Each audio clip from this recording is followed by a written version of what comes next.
Hi, my name is Jeana. I was diagnosed with metastatic breast cancer. Hi, my name is Peter, and I'm a caregiver for Jeana. Well, my cancer experience has probably been a little bit of a roller coaster. When I started off with my initial cancer diagnosis, it wasn't metastatic, and I was at one hospital. I ended up getting a second and third opinion. I think for me, the times that it's been more rocky, it's been because I haven't asked for the help I needed.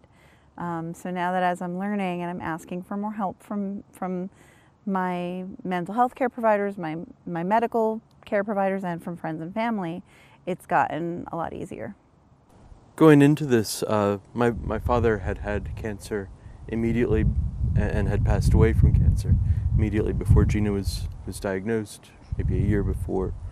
And so I sort of had to put aside that experience when dealing with Jeana's experience. But it has definitely been a roller coaster.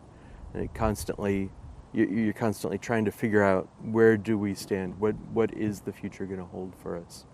And getting good news, and then getting bad news, and then getting good news, and so on. It never seems to be consistent for too long. There's a couple of really hard things that are going on, or that have gone on.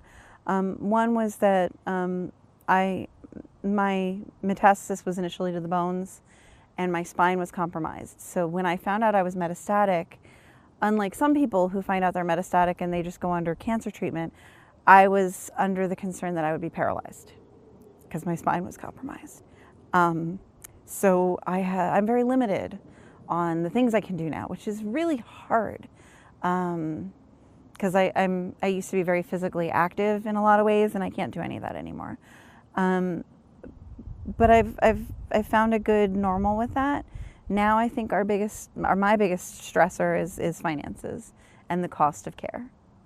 When we first found out about the cancer in general, Jeana had found a lump, and she went in for some testing, and we sort of knew that something was wrong because of how quickly they moved from the mammogram and the, I think, sonogram Yeah. to then counseling and to talking about what's next. Normally you sort of get those scans and then, You wait. there's not much to it, yeah. And in some ways it's good that they were so quick, but it was really scary.